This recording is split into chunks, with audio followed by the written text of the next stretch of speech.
Oke, Sobat GLK, kita bertemu kembali di channel GLK TV, Gerakan Literasi Kutai. Malam ini kita akan membuat sesuatu yang agak berbeda. Agak berbeda dari beberapa episode sebelumnya. Nah, malam ini segmen baru kita akan lebih menekankan pada proses diskusi, ya. Proses penyampaian gagasan, diskusi, dan kemudian berkembang sedemikian rupa. Nah, untuk episode kali ini, ya, sesi diskusi kita memang sengaja dirancang seperti ini, ya. Ini kita mengambil tempat di sebuah kedai, ya, namanya Kedai Rogos.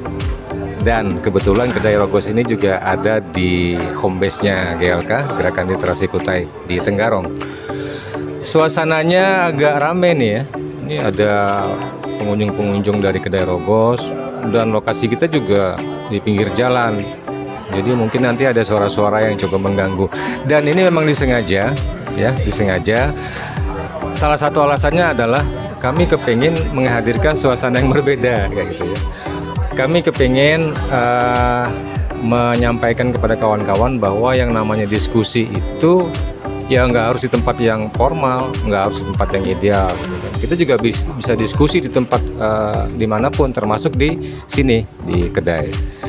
Dan ini juga akan menjadi sebuah tantangan. Bisakah kita diskusi secara agak-agak serius, gitu, ya, dengan tema yang agak-agak berat di tempat semacam ini? Ini tantangan tersendiri nih.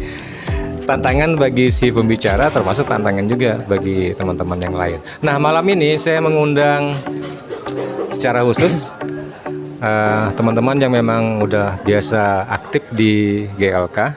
Ini ada Mas Blangkon, udah sering ketemu kan, ya.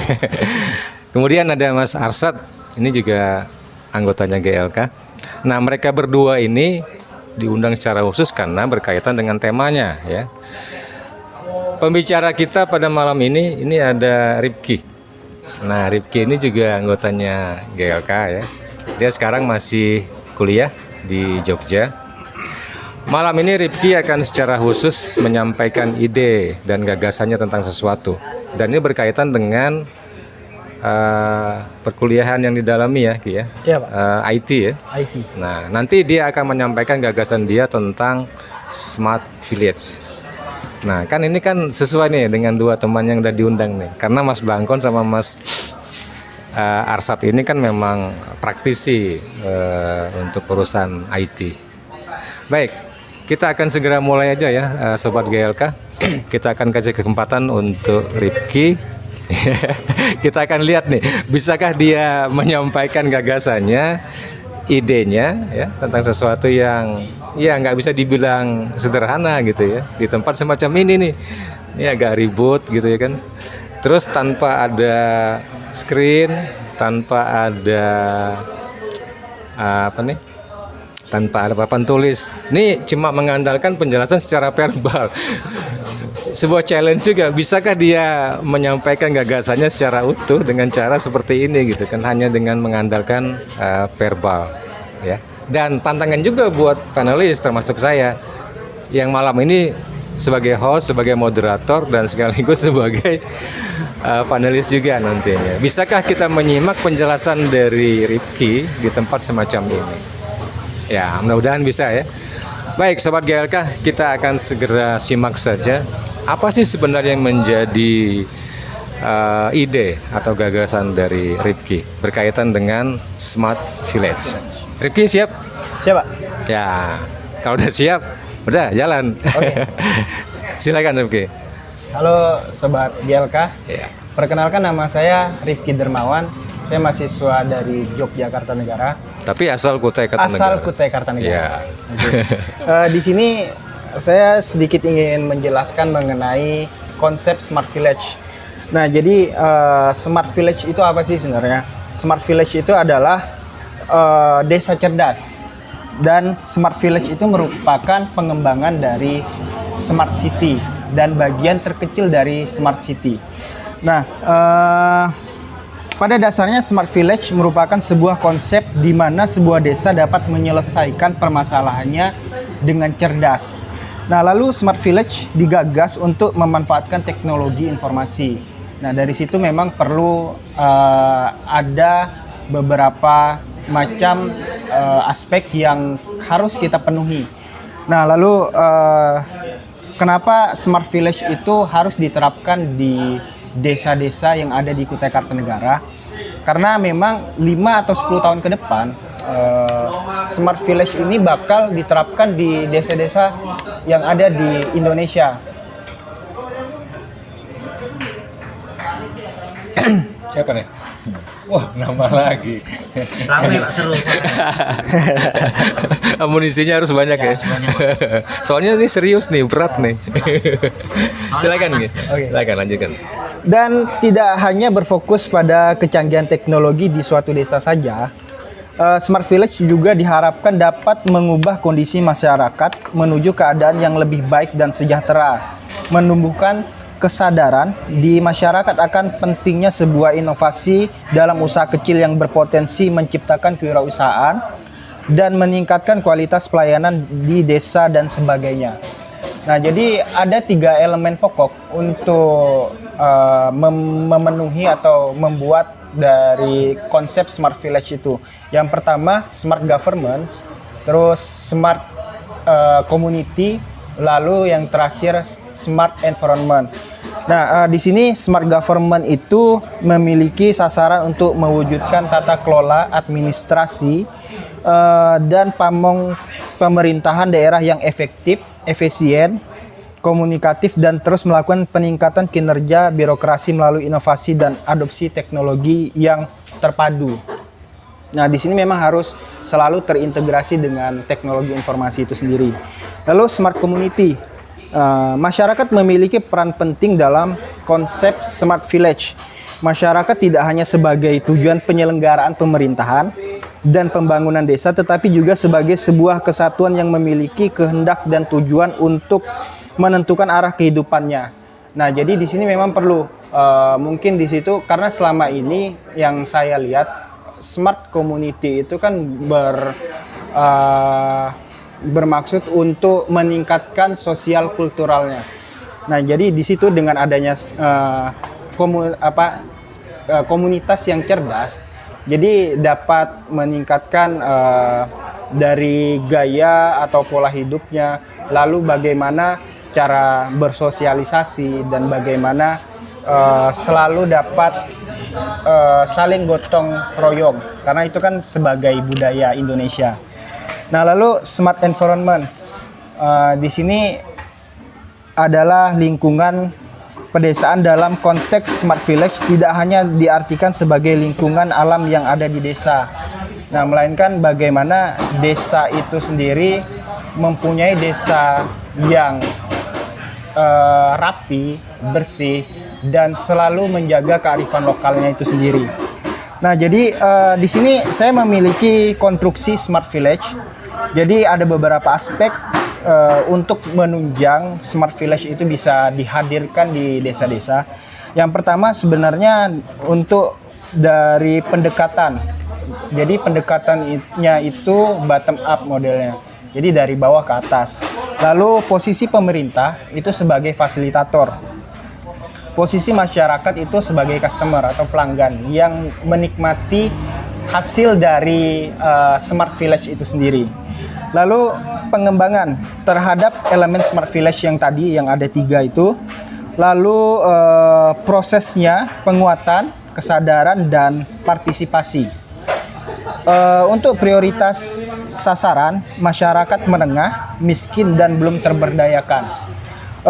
Lalu prasyarat keberhasilannya itu pendekatan sosial kultural menjadi basis utama dan adanya identifikasi yang valid terhadap berbagai nilai, karakter, norma, dan masalah yang ada di masyarakat menjadi dasar keberhasilan dari Smart Village itu sendiri. Lalu tujuan dari Smart Village itu sebenarnya terwujudnya pemberdayaan, penguatan kelembagaan, dan peningkatan kesejahteraan masyarakat pedesaan yang didasarkan atau pemanfaatkan teknologi informasi. Nah, lalu di sini saya ingin menerapkan Smart Village itu di Desa Kembang Janggut. Itu tempat lahir saya sendiri. Nah, jadi ada beberapa karakteristik wilayah Desa Kembang Janggut yang saya analisa. Jadi memang di sini Desa Kembang Janggut itu terletak di Kecamatan Kembang Janggut dan menjadi ibu kota Kecamatan Kembang Janggut. Nah, jadi dengan menjadi pusat kecamatan, sehingga sarana dan prasarana desa sudah memadai untuk dikembangkan menjadi Smart Village. Nah, melihat dengan menunjangnya sarana dan prasarana publik, sehingga perlu adanya gerakan untuk meningkatkan sumber daya manusia desa dengan memberikan pelayanan-pelayanan yang dapat mendukung minat masyarakat serta kemajuan desa dalam memanfaatkan teknologi informasi itu sendiri. Nah, jadi perencanaan Smart Village itu di sini saya ada 5 yang ingin saya terapkan dan hadirkan di sana. Yang pertama itu membuat perpustakaan di setiap desa, memberikan fasilitas berupa wifi, itu mungkin di balai desa atau yang memang menjadi tempat atau fasilitas dari desa itu sendiri. Lalu menghidupkan koperasi di sektor pertanian dan perikanan. Nah, itu cocok untuk smart environment atau smart community-nya. Lalu membuat objek wisata di setiap desa, membuat kegiatan-kegiatan yang bersifat edukasi. Nah, ini memang perencanaannya masih sangat general sekali. Nah, tapi untuk mendalam, di sini saya memiliki analisis SWOT dari Desa Kembang Janggut. Nah, jadi analisis SWOT itu ada 4. Yang pertama kekuatan atau strength, kelemahan weakness, lalu peluang opportunity, dan ancaman atau tantangan threat. Nah, jadi untuk kekuatan, jadi tersedianya dana desa yang menunjang berlangsungnya pemerintah desa dalam pelayanan masyarakat. Nah, lalu jaringan internet telah menyebar di seluruh wilayah desa yang ada di Kembang Janggut. Nah, terus tersedianya sarana dan prasarana untuk membuat fasilitas wifi gratis di taman desa itu sendiri. Lalu dengan adanya fasilitas wifi itu, memang kita harus membuat kerjasama atau MOU dengan PT Rea Kaltim dalam memenuhi wifi desa dengan memanfaatkan dana CSR itu. Nah, jadi memang ada di situ kan PT Rea Kaltim itu memiliki server yang terhubung kalau tidak salah itu dia langsung ke servernya BRI. Nah, jadi di situ kan ada pembagian bandwidth-nya itu bisa dibagi untuk ke Desa Kembang Janggut. Nah, dengan memanfaatkan dana CSR itu sendiri. Nah, terus desa memiliki sumber daya IT untuk bantu mensupport integrasi pelayanan publik ke teknologi informasi. Nah, jadi memang ada beberapa anak-anak muda di sana yang menurut saya sudah expert lah di bidang IT. Jadi bisa untuk membantu meningkatkan atau mensupport desa untuk terintegrasi ke teknologi informasinya. Nah, lalu mempermudah masyarakat dalam mengurus segala macam surat menyurat. Nah, untuk kelemahan atau weakness di sini masih ada blank spot jaringan internet serta layanan 4G yang belum merata. Nah, jadi memang ada beberapa wilayah di Desa Kembang Janggut itu belum begitu baik lah untuk jaringannya. Masih banyak beberapa rumah mungkin atau beberapa wilayah itu yang masih lelet untuk jaringan internetnya. Nah, untuk tingkat kesadaran masyarakat pada peningkatan SDM masih kurang. Lalu tingkat pemahaman masyarakat tentang konsep Smart Village sangat minim. Nah, sehingga perlu waktu lama dalam memberikan edukasi ke masyarakat. Lalu berbagai regulasi tentang Smart Village belum ada. Nah, sehingga Smart Village belum menjadi program utama dari Pemkab Kukar. Nah, makanya dengan adanya Smart Village ini agar bisa diterapkan di Desa Kembang Janggut, mungkin nantinya bisa sounding dulu lah ke pemerintah kabupaten. Untuk peluangnya menjadi pilot project pertama untuk desa lain yang berada di Kukar. Sebentar. Itu apa tuh?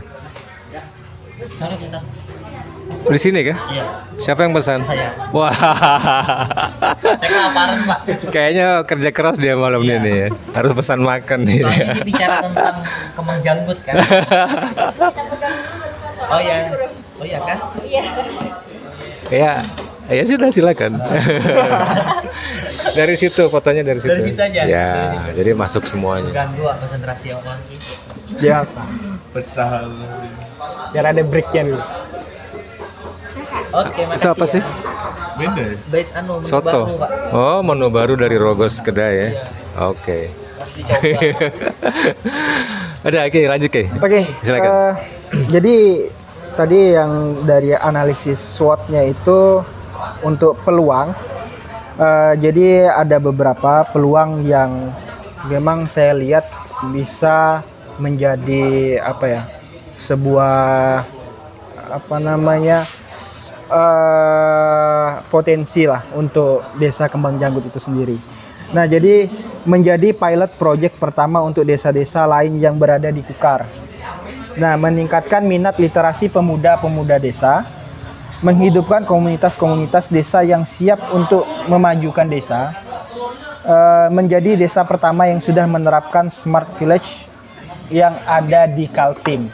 Mungkin untuk di Kaltim itu belum ada Smart Village itu. Nah, terwujudnya kenyamanan masyarakat desa dengan terpenuhnya pelayanan-pelayanan publik. Nah, untuk ancaman atau tantangannya, sebenarnya memang perkembangan TI atau teknologi informasi lebih cepat dari kemampuan SDM-nya. Nah, itu menjadi tantangan kita tuh. Dan resisten masyarakat terhadap dunia digital makin meningkat. Nah, yang ditakutkan akhirnya mereka terlalu fokus atau terlalu banyak bermain di dunia digital aja gitu, di smartphone. Ya, mungkin sekian dari presentasi atau penjelasan saya mengenai konsep Smart Village. Yang bisa saya kembalikan. Baik. Terima kasih. Terima kasih Ripki. Sobat GLK.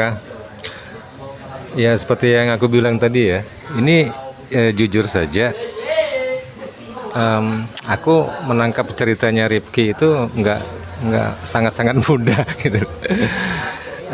Suara-suara ramai di sana kayaknya agak mengganggu konsentrasi gitu ya. Tapi kan ini kan memang challenge tersendiri gitu ya. Memang disengajanya seperti itu. Nah, beberapa poin penting bisa saya tangkap dari apa yang disampaikan oleh Ripki berkaitan dengan tema yang dia antarkan malam ini, berkait dengan Smart Village gitu ya. Ada smart government, ada smart community, dan smart environment ya, lingkungan gitu ya.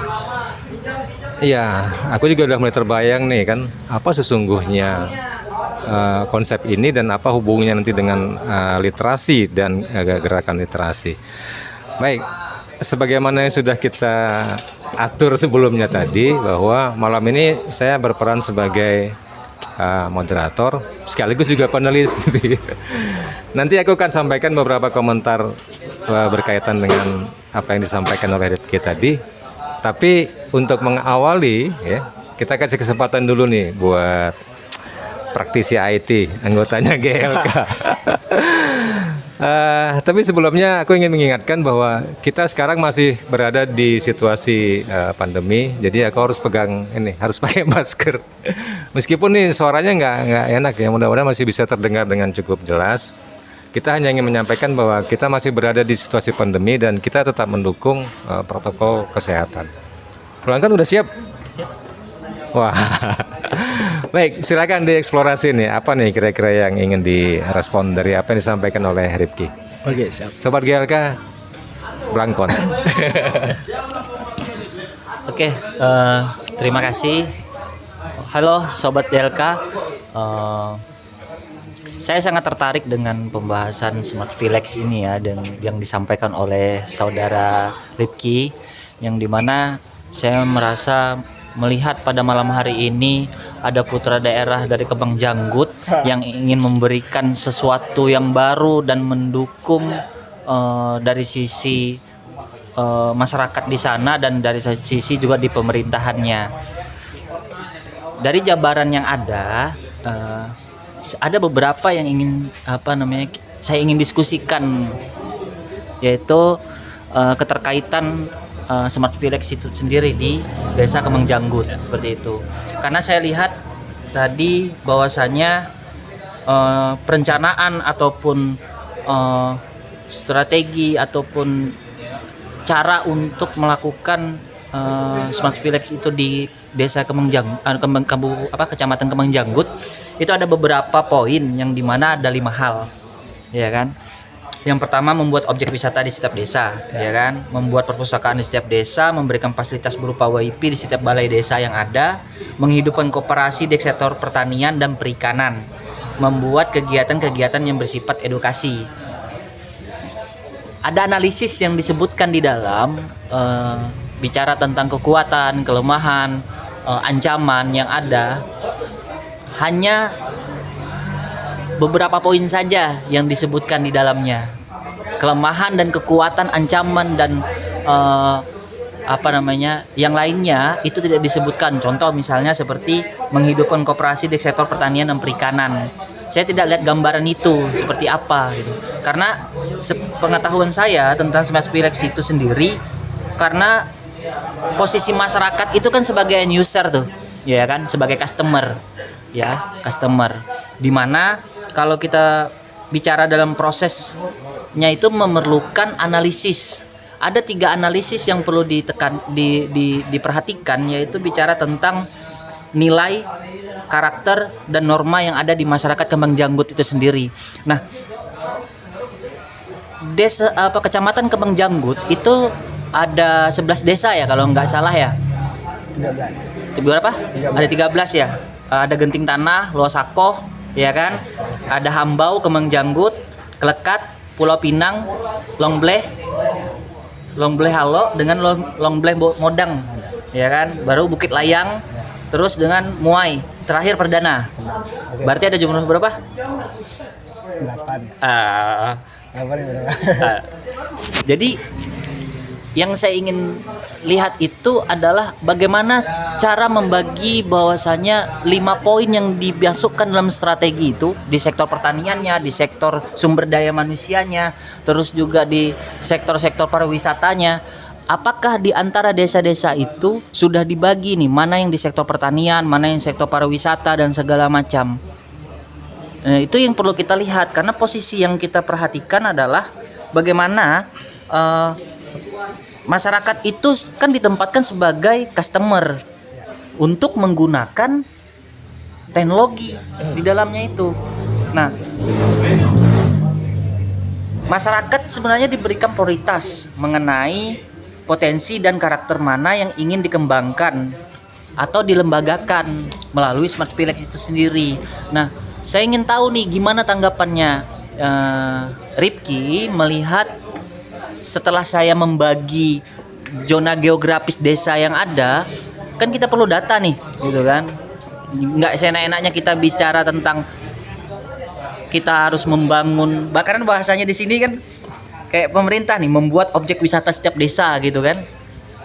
Ya kan, kayak kita nih lagi ingin membangun sesuatu gitu, kayak pemerintah aja gitu. Nah, sedangkan kalau pembangunan bagi saya itu cukup pemerintah aja, tapi kalau kita berfokus kepada pengembangan sumber daya manusia itu bicara tentang keberlanjutan ke depan, bagaimana menjaga hasil daripada yang dibangun oleh pemerintah, yang dijalankan oleh masyarakat desanya, ya kan, melalui kultur, adat dan istiadat itu sendiri, nilai yang ada di desa itu sendiri. Nah, gimana nih pendapat Ripki? Saya kembalikan kepada moderator, ke Bapak.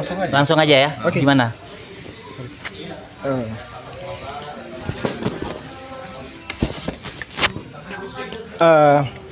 Sebenarnya itu perlu dikoreksi sih yang dari PPT itu. Nah, di situ kan memang di setiap desa. Karena kemarin memang dari PPT itu secara general, secara umum aja yang pengen dibahas gitu, dan pengen dibangun. Tapi kalau untuk saat ini saya konsen dan fokusnya itu ke Desa Kembang Janggut saja.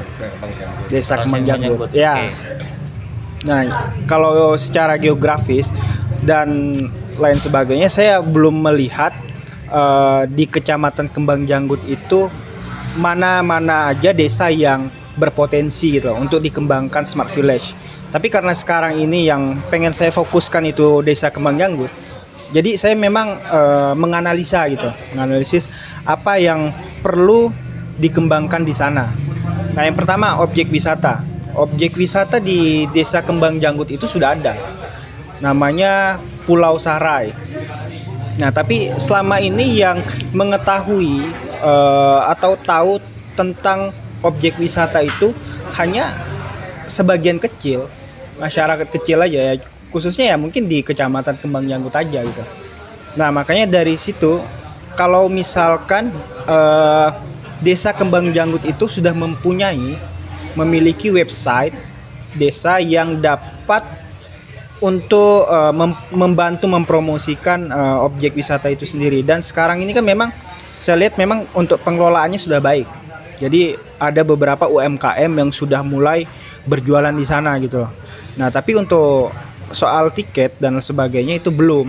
Nah, jadi kalau misalkan memang untuk bisa kita menerapkan Smart Village itu memang perlu dibuatkan gitu loh regulasi atau apa itu semacamnya untuk dapat menumbuhkan atau memberikan hasil dari objek wisata itu untuk ke desa, untuk meningkatkan dana desa itu sendiri. Nah, lalu di situ kan perpustakaan kenapa saya lebih memilih apa sih yang harus dihadirkan tuh di Desa Kembang Janggut gitu. Di situ memang perpustakaan sangat penting. Karena memang tingkat literasi anak-anak muda khususnya itu sangat kurang. Apalagi itu mengenai tentang literasi gitu. Nah, dengan adanya perpustakaan ya setidaknya dapat menumbuhkan minat masyarakat atau anak mudanya itu untuk bagaimana mereka memahami gitu loh dari konsep literasi seperti apa, dan mereka akhirnya mau untuk datang ke perpustakaan atau misalkan kerja kelompok itu perlu gitu loh. Jadi ada yang bisa di situ sudah ada ruang gitu untuk mereka entah itu berdiskusi dan lain sebagainya. Nah, lalu untuk wifi gratis, karena di situ sudah ada kan sarana dan prasarananya ya mengenai itu jaringan khususnya untuk di Desa Kembang Janggut itu sudah tersebar luas itu. Nah, jadi perlu desa memikirkan bagaimana caranya desa dapat mendapatkan wifi gratis, yaitu harus melalui kerjasama dengan PT Rea Kaltim. Nah, dengan memanfaatkan dana CSR itu. Nah, ketika wifi itu bisa tersedia di sana, taman itu bisa dimanfaatkan gitu loh sebagai wadah siswa-siswa entah itu SD, SMP, SMA mungkin untuk belajar bareng di sana, diskusi bareng, dan orang-orang tua di sana itu bisa lah ibaratnya mungkin ngopi bareng di sana, dan akhirnya beberapa UMKM bakal hadir, bakal ingin berjualan di sana gitu. Itu kan sebagian dari untuk menumbuhkan perekonomian Desa Kembang Janggut sendiri. Nah, lalu untuk tadi di sektor pertanian dan perikanan, kenapa saya di situ menyebutkan koperasi? Karena selama ini komunitas di Desa Kembang Janggut itu belum ada. Dan Karang Tarunanya pun sekarang saya belum tahu nih apakah Karang Tarunanya di sana hidup atau tidak gitu. Tapi selama ini memang belum ada informasi yang valid gitu mengenai, atau masyarakat sendiri pun tidak tahu gitu apakah Karang Taruna itu aktif atau tidak, karena hanya orang-orang tertentu saja yang tahu. Nah, lalu dengan adanya koperasi itu harapannya kan dapat ini kita berbicara tentang bagaimana meningkatkan kualitas atau sumber daya manusianya itu sendiri gitu loh. Nah, dengan misalkan di situ koperasi itu hidup, sehingga bisa kita gerakkan untuk ke sektor pertanian dan perikanan. Nah, untuk hilirnya pun sebenarnya kan ya mungkin kita untuk saya sendiri lah. Saya melihat ada beberapa teman atau orang yang mungkin dapat mensupport atau membantu di hilirisasinya gitu, Pak. Ya mungkin itu sih kalau dari saya. Oke. Apa lagi? Apalagi?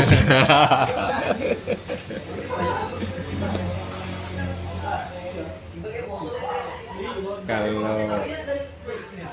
masih menunggu berarti break dulu ya. Oh, berarti balik ke moderator. Oh ya. Ke Bapak aja dulu deh. Kita kembalikan ke Bapak. Baik, sobat GLK, itu tadi perbincangan interaksi antara Blangkon dengan Ripki selaku yang menyampaikan ide dan gagasan berkait dengan Smart Village ya. Sebelum kita lanjutkan ke Arsyad, saya ingin sampaikan dulu nih ya bahwa konsep Smart Village ini kan memang bukan sesuatu yang baru ya Ki ya. Bahkan mungkin istilah Smart City lebih dulu populer ya. Bahkan Kutai Kartanegara sendiri kan sudah dari kemarin-kemarin kepengen mewujudkan yang namanya Smart City gitu ya. Tapi kayaknya sampai sekarang belum ada ya. Ya masih dipersiapkan lah gitu ya. Barangkali di daerah-daerah lain juga Smart Village itu sudah ada yang jalan. Tapi untuk di Kutai Kartanegara sampai sekarang belum ada. Nah, Ripki ini kemudian melihat sebuah peluang gitu kan untuk bisa menerapkan konsep Smart Village versinya Ripki ya, secara spesifik di tempat dia lahir di Desa Kemang Janggut gitu kan. Kemang Janggut itu kalau dari Tenggarong berapa jam? Tuh sekarang 4 jam lah. Karena Akses sudah bagus ya berarti ya. Jalan sudah tembus, tapi ada beberapa bagian jalan itu masih rusak. Jadi memang perlu ditempuh waktu lama akhirnya. Oh ya, baik. Sebenarnya 3 jam mungkin sampai. Ya, sobat literasi, saya ingin kembali mengingatkan bahwa dalam konteks literasi itu sendiri ya, kami kepingin menyampaikan kepada kawan-kawan bahwa literasi itu tidak hanya sekedar berkaitan dengan aktivitas baca dan tulis saja, meskipun itu yang paling utama ya. Kami kepingin literasi itu dipahami secara lebih meluas gitu ya. Sampai kepada definisi yang berkaitan dengan kecakapan hidup. Jadi literasi diarahkan untuk membangun kecakapan hidup atau life skill. Nah, berpikir, kemudian menghasilkan sebuah ide, kemudian membuat sebuah konsep, lalu kemudian menyampaikannya kepada orang lain. Nah, ini kan sebuah proses literasi gitu loh. Kami kepengen ini dikenal sebagai sebuah kegiatan literasi. Bahkan saya sering mengatakan di berbagai kesempatan, inti utama dari literasi itu adalah proses berpikir. Bahkan saya selalu mengatakan berdiskusi ini juga literasi. Bahkan ketika ini disampaikan kepada orang di luar si pembicara, maka ini udah mengarah kepada kecakapan hidup, life skill tentang public speaking. Nah, ini kan berkait lagi nih dengan upaya literasi untuk mengembangkan keterampilan-keterampilan untuk membuat hidup menjadi lebih baik. Oke. Arsyad, udah siap untuk respon berikut? Siap. Oke, kalau udah siap, kita langsung kepada Arsyad.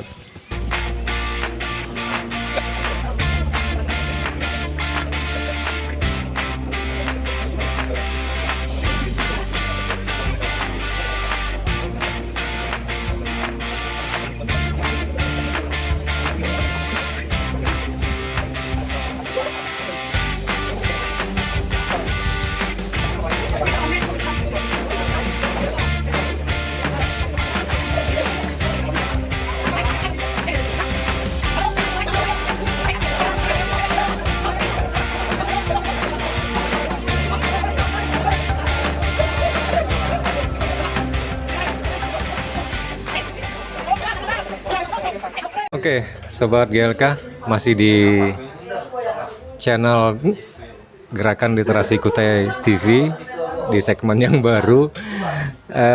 Saya belum ketemu nama segmennya apa nih ya. Tapi intinya kegiatan kita adalah diskusi seperti ini. Masih bersama dengan saya, Rifki, Arsad, dan Blangkon. Ini sesi yang kedua dan sesi yang terakhir, membahas tentang Smart Village versinya Rifki. Baik, untuk yang pertama, waktu kita serahkan kepada Blangkon nih. Ya, silakan pertajam nih, Blangkon. Blangkon ini praktisinya IT dan punya brand bisnis juga sekarang berkaitan dengan IT. Ya, silakan, Blangkon. Oke, terima kasih Pak. Jadi ada beberapa hal daripada diskusi yang sebelumnya tadi dilanjutkan oleh Bapak dan Bang Arsad gitu kan, bahwasanya yang ingin saya tekankan lagi di sini adalah kalau Bapak sudah bertanya tadi terkait masalah apakah perlu Smart Village itu di desa seperti itu. Saya belum mendengar jawabannya karena kan saya tadi ke belakang gitu kan. Apa nih jawaban Rifki? Sebenarnya untuk kesiapan sekarang ini secara Perlu ya, bukan siap. Perlu. Oke. Pertanyaan saya perlu. Mengapa perlu ada Smart Village? Sebenarnya saya membidik Desa Kembang Janggut itu karena saya memang sudah lumayan tahu lah tentang Desa Kembang Janggut itu seperti apa. Apakah itu dari segi sarana dan prasarananya, dan untuk SDM-nya apakah itu siap atau tidak gitu. Dan itu sangat perlu memang untuk dikembangkan tuh di Desa Kembang Janggut sendiri. Oke. Kalau itu sangat perlu, posisinya adalah apakah yang Rifki lihat pada saat ini ataupun data yang Rifki miliki terkait masalah masyarakat yang ada di Desa Kembang Janggut, adakah embrio-embrio yang hadir untuk mendukung itu dari bawah gitu kan? Karena gerakan yang dilakukan akan dari bawah nih, bukan dari pemerintah desa gitu, tapi dari masyarakatnya itu sendiri. Dari 5 poin yang ada dipaparkan tadi strateginya, adakah embrio yang sudah lahir di situ atau belum? Ada beberapa teman yang bisa digerakkan untuk pengembangan Smart Village ini. Oke, itu di dalam strategi yang mana? Kan ada pariwisata nih, terus pertanian, koperasi pertanian, YP dan segala macam. Yang terus perpustakaan yang mana nih? Perpustakaan dan wifi. Perpustakaan dan Wifi. wifi. Oke. Embrio yang lain kira-kira hadir nggak? Ada nggak? Secara infrastruktur itu sudah siap gitu. Tapi kalau untuk secara SDM hanya beberapa teman yang mungkin sekarang sudah saya komunikasikan gitu. Mungkin Rifki perlu lihat juga tuh embrio yang hadir di sektor pariwisatanya. Tadi Rifki menjelaskan di awal bahwasanya sektor pariwisata di situ ada di Desa Kembang Janggut itu dan dikelola dengan baik. Berarti kan di situ ada embrionya juga di masyarakat. Nah, itu yang saya maksud. Jadi bukan hanya ingin melihat bahwasanya bicara tentang menghadirkan YP dan bicara tentang perpustakaan di situ gitu, tapi ada embrio yang lain itu yang dikumpulkan dan itu yang diakomodir. Nggak perlu lagi kita membangun embrio-embrio pariwisata yang ada, yang ngurusin pariwisata, kan di situ ada masyarakatnya di situ yang sudah aktif, tinggal mereka didorong kayak gitu. Dan yang perlu diperhatikan lagi adalah dari sisi teknologi informasinya gitu. Kalau kita mulai dari bawah gitu. Masyarakat itu kan belum tapi paham kan penjelasan Rifki tadi terkait masalah Smart Village gitu.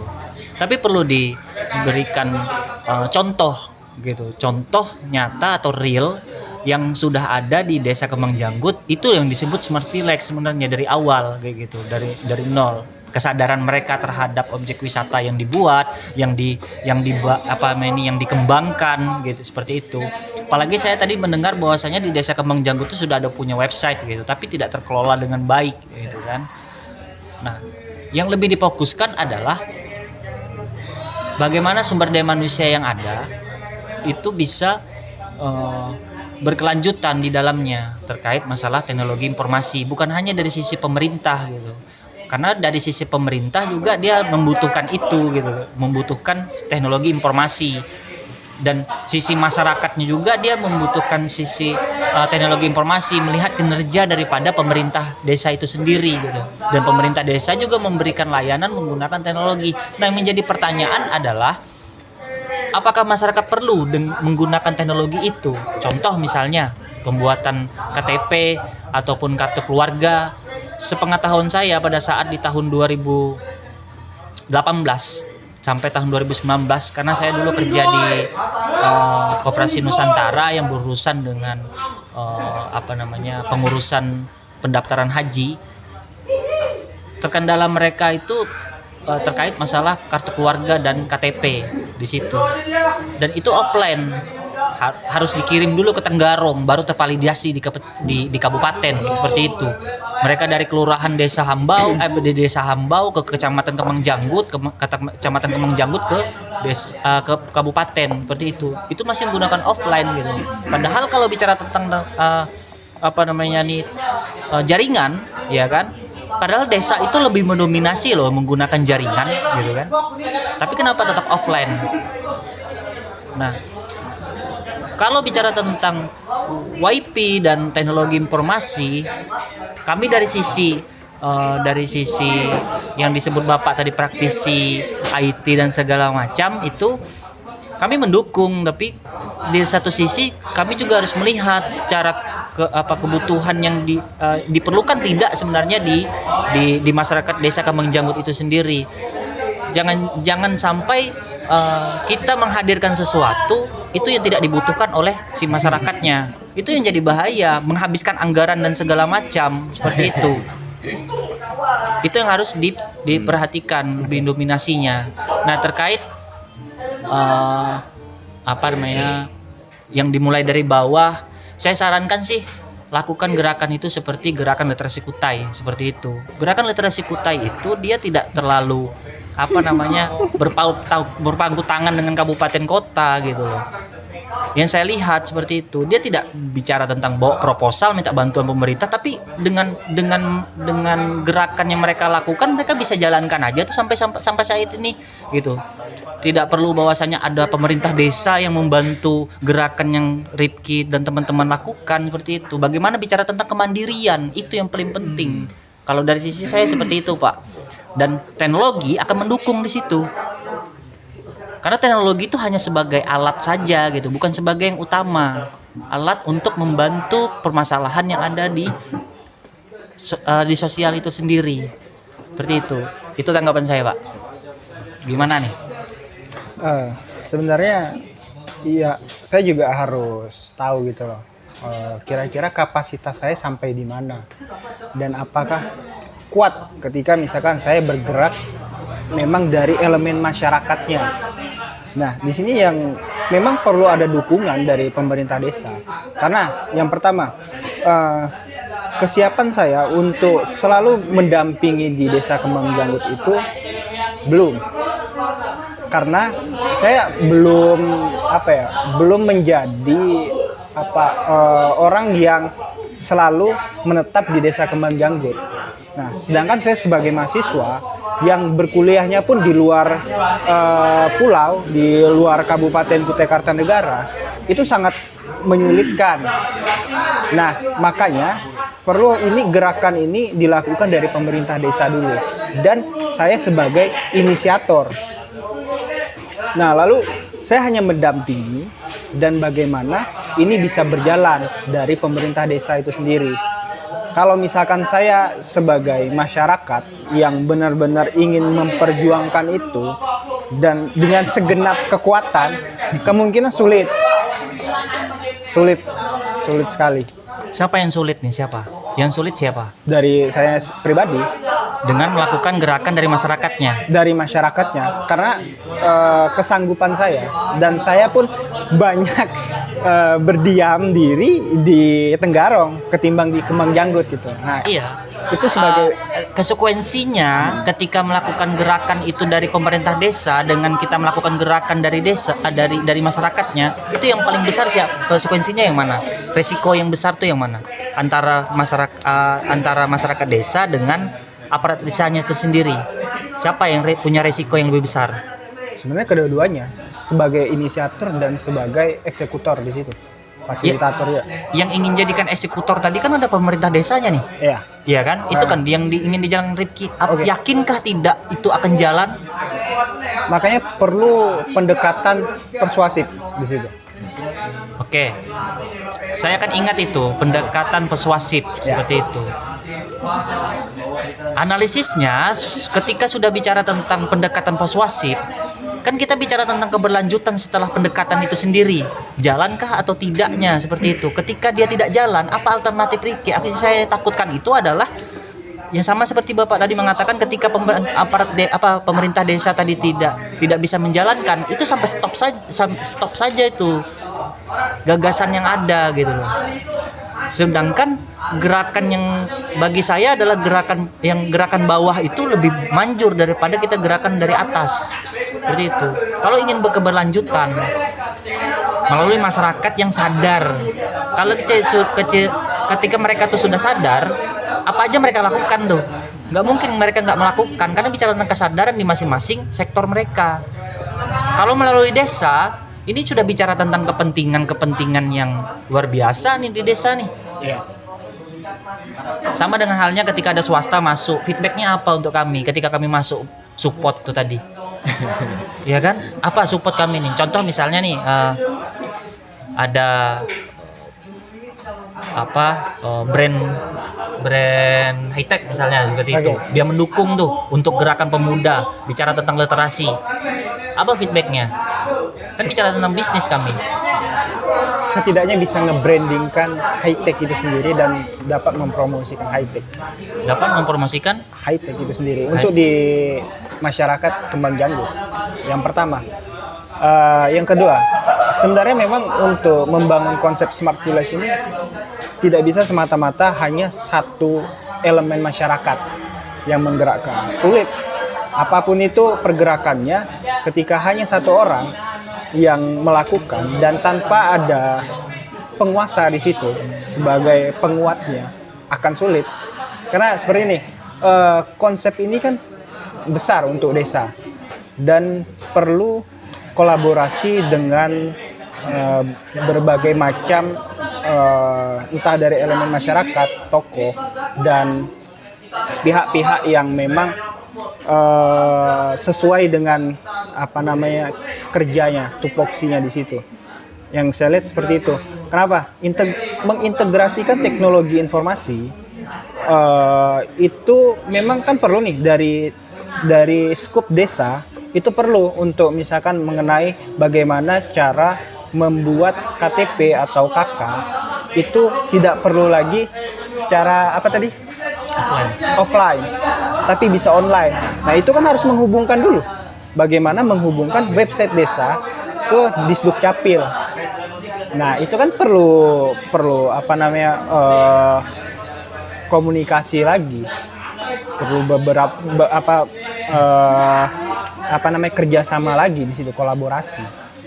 Nah, makanya memang sulit untuk dikerjakan, digarap sendiri itu sulit menurut saya. Oke.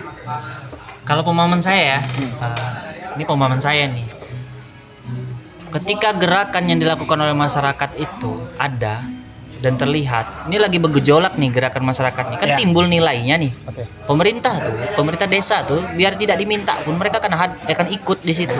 Karena dibicara tentang perkembangan desanya. Ini bahwasanya ini ada pemuda, nih ada masyarakat desa yang sadar, yang bisa membantu program daripada pemerintah desanya, ya kan? Mereka dukung pasti, dia akan ikut ketika ada nilai. Makanya saya berikan contoh saja tadi bahwasanya seperti high tech, apa feedbacknya, nilainya apa yang dihadirkan oleh kelompok nih tadi, kelompok teman-teman pemuda yang bicara tentang smart village gitu. Apa nilainya? Begitu juga dengan pemerintah desa. Pemerintah desa bicara tentang governance-nya gitu loh, bicara tentang aturan, regulasi dan segala macam. Apa nilainya gitu loh. Ketika kalian tidak memberikan nilai, pemerintah desa pun tidak akan mau ikut. Seperti itu, sama dengan kami. Datang misalnya ke High-Tech atau kemana, perusahaan mana, seperti itu kan. Apa namanya yang perusahaan di Menjanggut? PT Real Kaltim. Real Kaltim. Kalian datang bawa proposal, presentasi, tapi mereka tidak melihat nilai apa yang ingin dibangun di situ. Oke. Iya kan? Berarti nilainya yang harus diangkat tuh.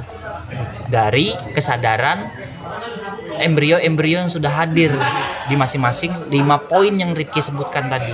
Nah, seperti itu. Oke. Saya tanggapi dulu. Lanjut. Oke. Sebenarnya untuk membangun sumber daya manusia itu butuh jangka waktu yang panjang.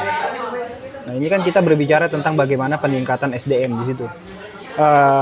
Yang kedua, sebenarnya untuk melihat apa value dari Smart Village ini, apabila itu bisa diterapkan di Kembang Janggut sendiri. Sebenarnya kita melihat berbagai peluang di situ yang ada. Smart Village itu untuk bisa diterapkan di Kembang Janggut sebagai pilot project yang pertama. Ya, memang kedepannya ini bakal punya dampak besar gitu untuk masyarakat sendiri. Apalagi itu untuk Pemdesnya sendiri. Oke. Kalau untuk malam ini nggak cukup kayaknya. Iya, kan ini percobaan. Iya. Kalau sudah waktu bujang dulu sampai jam 4 subuh lagi. Oke, saya kembalikan ke moderator. Ya, seperti yang saya bilang tadi ya, ini diskusinya semakin panas. Ini udah hampir jam 1 malam ya. Diskusinya makin panas gitu kan. Dan memang bisa dipastikan nggak akan cukup untuk bisa menuntaskan urusan ini. Ya, masih ada waktu lagi. Yang terakhir, Arsad, silakan dipertajam lagi. Ini sesi yang terakhir ya. Silakan. Ya, terima kasih Pak Irwan.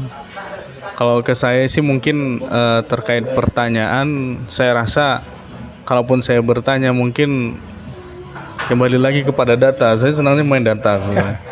Itu. Kalau di saya lebih kepada Rifki, harapannya itu benar-benar membreakdown lagi. Benar tadi yang dikatakan Blangkon adalah kebutuhan sebenarnya menjadi urgensi minimal itu dulu di masyarakat itu apa, agar tepat guna gitu, agar tepat guna, tidak salah. Terus tadi kalau misalkan tadi Rifki sudah ada menyebutkan 2, yaitu pertama WIP dengan perpustakaan apa pariwisata tadi ya? Perpustakaan. Nah, kalau dalam benak saya itu sudah membreakdown, memecah lebih kecil kepada titik-titik poin yang paling mungkin untuk dijalankan gitu. Dan tadi juga Rifki sudah mengatakan bahwa ada yang seperti tanyakan Blangkon tadi, embrio-embrio yang bisa support atas itu. Jadi kalau di saya menyimpulkan bahwa silahkan dikompori lagi bahasanya kawan-kawan itu untuk merealisasikan hal itu gitu. Jadi harapan kita kan ini, kalau saya juga pribadi sependapat sekali, ini ide yang bagus gitu. Ide yang bagus kalau memang bisa direalisasikan, dan harapannya harusnya sih bisa gitu. Tapi itu tadi mengukur dari kapasitas kemampuan tadi yang kamu bilang gitu kan. Kapasitas kemampuan kembali lagi kepada kontrol atas power kita gitu untuk merealisasikan hal itu gitu. Yang paling memungkinkan adalah ibaratnya teman-teman yang paling sering diskusi sama kamu gitu. Kalau pribadi saya nyimpulkan, kamu sering ketemu dengan teman-teman yang kamu bilang bisa diajak diskusi lah terkait hal ini gitu. Nah, itu paling memungkinkan kalau berisiko daripada kamu harus melakukan pendekatan kepada kades gitu. Dan tadi seperti yang dibilang Blangkon, di situ ya bisa terjadi muatan-muatan kepentingan yang di luar atas kontrol kamu gitu. Kalau saran saya sih lebih kepada fokus kepada membangun timnya di situ untuk lebih memaksimalkan.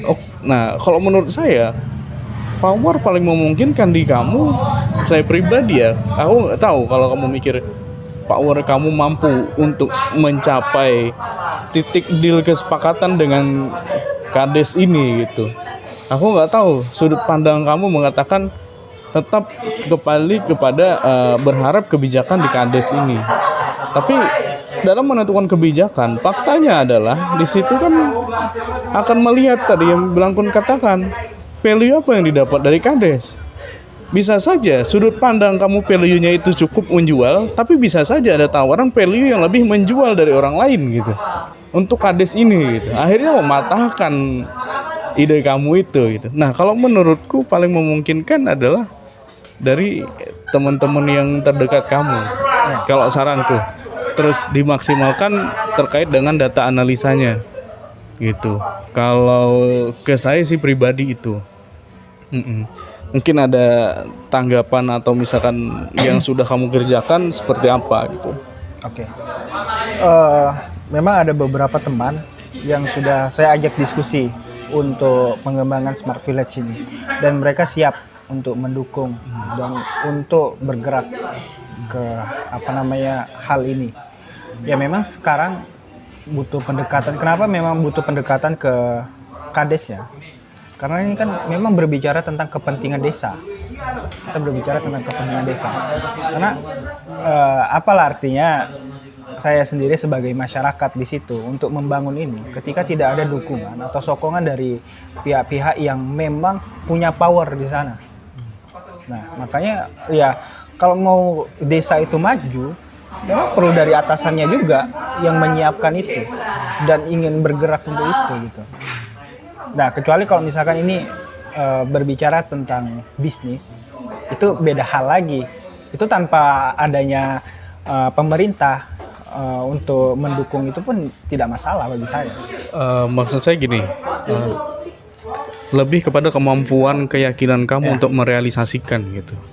Jadi kamu berharap, aku sepakat sambil jalan lah kalau memang bisa kades itu diajak juga, itu memang suatu keharusan kalau menurut saya. Tapi titik poin harapan untuk merealisasikan ini yang menjadi penting gitu. Jangan terfokus kepada kebijakan itu sendiri gitu. Sementara mimpi kamu dengan mimpi kades belum tentu sama. Apalagi dengan godaan kepentingan gitu kan.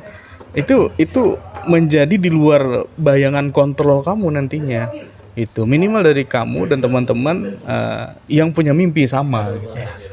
Kalau saranku sih seperti itu gitu. Mungkin itu saja dari saya, tidak berpanjang lebar. Intinya sih seperti itu. Saya kembalikan lagi kepada moderator. Ada kira-kira ada tanggapan sebelumnya terkait hal itu? Cukup.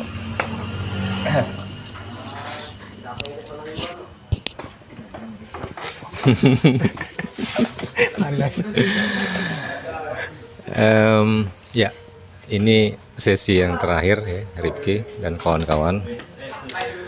Sekaligus ini sebagai penutup diskusi kita, segmen acara kita. Ya. Pertama nih untuk segmen seperti ini ya, meskipun belum ada nama nama acaranya. Kalau acaranya udah ada kan, GLK TV. Iya ya, ini menarik nih. Diskusi kita meskipun belum sangat lama sih gitu ya, tapi memang sudah semakin mengkristal gitu loh, ya kan. Apakah Smart Village itu memang perlu? Ya, aku baru sejak awal memang perlu gitu kan. Tapi apakah dia memang sudah sangat dibutuhkan? Tanya aja lah orang Kembang Janggut itu, perlu nggak Smart Village? Mereka nggak tahu dan mereka nggak merasa perlu. Itu fakta. Aku bicara tentang bagaimana mengantisipasi sesuatu gitu loh, ya kan? Smart Village, Smart City atau Smart Country itu kan sudah sebuah keharusan kalau bagi aku loh. Ini soal waktu saja kapan gitu loh. Makin cepat, makin baik. Dan kita kan cenderungnya selalu terlambat. Negara-negara lain atau daerah-daerah lain sudah sampai ke sana, kita baru mulai. Ini kan upaya mempercepat gitu loh. Oke, belum siap. Nah, bagaimana caranya supaya bisa lebih siap? Berarti kan perlu ada intervensi. Sudah berkembang tadi ya, sudah mulai mengkerucut sebetulnya. Pola itu kan memang tidak bisa hanya mengandalkan dari bawah ke atas semata. Atau hanya dari atas ke bawah semata. Dua-duanya harus jalan. Kalau bicara pengembangan infrastruktur, ya mau tidak mau itu dari atas ke bawah, karena memerlukan sumber daya finansial, ya kan? Tapi ketika bicara pengembangan kultural, ini yang justru akan lebih efektif apabila digerakkan dari bawah. Nah, sekarang peran Rifki ini apa gitu loh? Dia memainkan dua-duanya sekaligus. Dia sebagai inisiator, sebagai konseptor, ingin menggerakkan ini dalam dua arah sekaligus gitu loh. Dia ingin segera menyambungkan ini kepada government, dalam hal ini kan pemerintah desa, supaya bisa segera bergerak sesuai konsep itu. Nah, Rifki kan tidak bisa mengkondisikan, dalam hal ini kan memaksa dalam tanda petik si Pemdas tadi untuk ikut. Nggak bisa dong seorang Rifki memaksakan itu, kecuali bupati kan dia bisa maksa.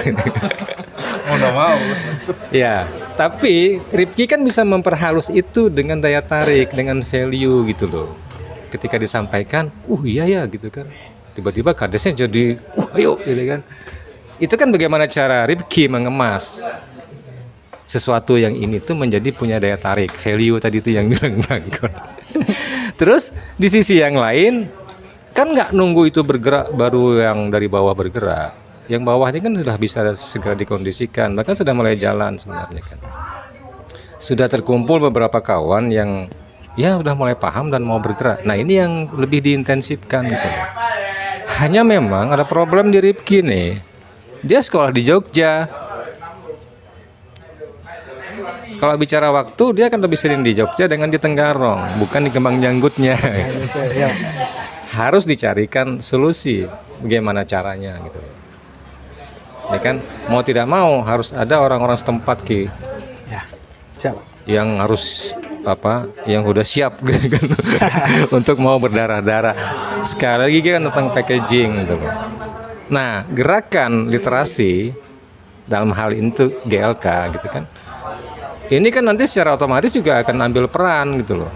Masa GLK hanya membiarkan Rifki bertarung sendirian di situ gitu kan? Nggak mungkin lah. Ya kan? Terus bisnis-bisnis yang terkait dengan lingkungan sini gitu kan, masa hanya nunggu udah jadi baru berani masuk gitu. Kan yang namanya pergerakan ya begitulah memang gitu. Kadang-kadang memang diperlukan pengorbanan. Tapi memang supaya itu jadi menarik harus ada value gitu. Nah, value itu yang harus dibangun. Secara realistiknya, faktanya ya, faktualnya saat ini memang nilai itu nggak sangat kuat gitu loh. Kebutuhan tentang sebuah smart village itu sesungguhnya belum sangat urgen. Itu loh. Nah, peran dari seorang Rifki lah nanti bersama dengan gerakan literasi gitu loh, untuk membuka sebuah pemikiran baru bahwa kita perlu segera mengantisipasi percepatan. Nah, ini kan kesempatan, ini momentum bagaimana sebuah desa yang jauh di sana gitu kan, kok tiba-tiba bisa melakukan sesuatu yang dimana desa di Tenggarong sendiri belum bisa gitu kan. Nah, ini kan akan menjadi pemicu nantinya. Masa Kembang Janggut bisa gitu kan, masa desa yang dekat Tenggarong nggak bisa gitu kan. Jadi aku memandang seperti ini. Oke, mungkin Kembang Janggut kalau mau dianalisa bukan sebuah desa yang paling mungkin untuk segera kan. Tapi sebagai sebuah pemicu awal ini dimungkinkan. Dan sekali lagi konsep smart city itu kan menyesuaikan gitu loh. Kalau untuk Kembang Janggut apa yang paling mungkin gitu kan. Kalau bicara smart government, apa yang paling mungkin? Layanan-layanan publik yang sudah otomatis misalnya kan secara teknis kan nggak sangat sulit. Memperluas cakupan layanan internet hanya soal pendanaan saja gitu. Nah, bagaimana membangun kultur masyarakat? Nah, aku kalau dalam konteks literasinya justru akan lebih banyak berfokus ke situ gitu. Membangun kultur masyarakat untuk segera berpindah kuadran gitu loh. Ketika bicara IT, ya jangan selalu terlambat. Sekarang saatnya ada kesempatan untuk menjadi pionir. Mungkin perlu pemaksaan di situ. Dengan istilah lain pengorbanan dalam tanda petik. Tapi ya pengorbanan yang masih mungkin lah gitu kan. Kalau seorang Ricky harus berjuang habis-habisan, susah juga nih ngeliat keadaannya gitu kan. Makanya aku ketika bicara tentang Smart Village, Kembang Janggut, ya aku bisa pastikan GLK itu nggak akan tinggal diam gitu loh. GLK akan ikut. Tapi kembali lagi GLK tuh apa kemampuannya? Nggak punya kas, nggak punya apa-apa segala macam gitu loh. Tapi sekali lagi nih kan, sesuai dengan pengalaman kita, ya kan, sesuai dengan ritme yang kita bangun, ya kan. Ya kita memang harus berani untuk segera pindah kuadran. Meskipun mungkin kebanyakan orang mengatakan itu belum siap, belum mungkin. Tapi bagi aku itu dimungkinkan. Dan membuat itu jadi semakin mungkin gitu loh. Apapun caranya. Nah, nilai strategis ini barangkali yang perlu diangkat. Aku jadi tertarik bukan karena Kembang Janggutnya. Kalau aku ngeliat Kembang Janggutnya belum siap, ngapain dipaksakan gitu loh. Tapi ketika aku bicara tentang sebuah visi ke depan, dan bicara pembangunan kan, dan bicara tentang memanfaatkan teknologi sedini mungkin, maka ini menjadi prioritas. Ini menjadi terlihat penting gitu loh. Tapi sekali lagi nih, ketika bicara pembangunan geografis, masa iya urusan ini hanya diserahkan kepada gerakan masyarakat gitu. Ya kan? Tanggung jawabnya pemerintah daerah dong nanti. Nah, nanti pada saatnya akan tersambungkan gitu loh. Sesuai dengan apa yang sudah biasa kita lakukan di sini, aku cenderung begini. Ketimbang memaksakan dan menggantungkan ini kepada pemerintah daerah, mending lakukan saja yang mungkin di level kita gitu loh. Rifki dan kawan-kawan bisa lakukan apa yang mungkin dengan dukungan kawan-kawan dari gerakan literasi gitu kan. Sampai nanti pada saatnya ya, diminta ataupun tidak, pemerintah desa itu akan ikut. Karena ini kan bagian dari kepentingan mereka sebenarnya kan. Ini kan bagian dari misi mereka. Dan ketika bicara pembangunan masyarakat, itu kan tugas dan kewajiban mereka, bukan tugas kewajibannya Rifki dan kawan-kawan kan. Nah, kita ini kan ingin mempermudah, kita ingin membantu sesuai kapasitas yang ada gitu. Aku kalau bicara IT, ya itulah. Aku nggak bicara soal siap atau tidak. Aku bicara soal harus gitu loh. Berarti pemaksaan nih. Karena kalau bicara perlu, udah lewat. Bicara siap, nggak siap kok. Aku bicara tentang keharusan, memaksakan. Nah, mumpung ada pionir gitu kan yang mau memulai ini dalam konteks desa. Maka gerakan literasi harus mendukung ini gitu kan. Orang-orang IT harus mendukung ini apapun caranya gitu kan. Bagaimana membuat sesuatu yang hampir mustahil ini menjadi lebih mungkin dan lebih realistis. Nah, berarti diskusi kita ke depan akan lebih fokus untuk bagaimana membuat ini menjadi lebih realistis sesuai ukuran dan kadarnya.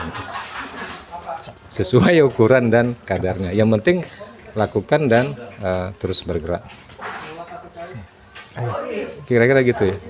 Coba. Kita nggak bisa menyimpulkan apapun malam ini. Biar pemirsa yang menyimpulkan seperti apa. Ini sebuah konsep besar yang bukan hal baru, tapi ketika itu mau dilakukan ternyata lebih sering gagalnya karena berbagai faktor. Nah, belajar dari pengalaman itulah kita ingin ini tidak hanya berhenti di tingkat perwacanaan saja atau tingkat perencanaan saja, tapi wujud menjadi sebuah kenyataan yang betul-betul nyata gitu. Kita lakukan dari hal-hal yang paling mungkin dan dari hal-hal yang paling kecil dan paling mungkin. Nanti kita akan ada diskusi yang lebih spesifik tentang itu. Nggak tahu kapan nih. Baik, saya kira nggak ada lagi yang mau disampaikan ya. Karena nggak akan cukup juga waktunya. Ini sudah jam 1 lewat. Oke ya, kita selesaikan sampai di sini. Baik, Sobat GLK. Demikian perbincangan kita malam ini, pagi ini ya. Saya Erwan Riyadi, Ketua Gerakan Literasi Kutai bersama Rifki,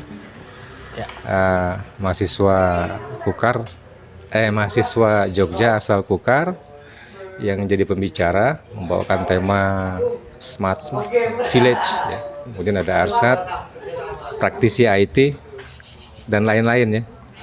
Punya bisnis juga kan. Nanti kapan-kapan diekspos di channelnya GLK ya.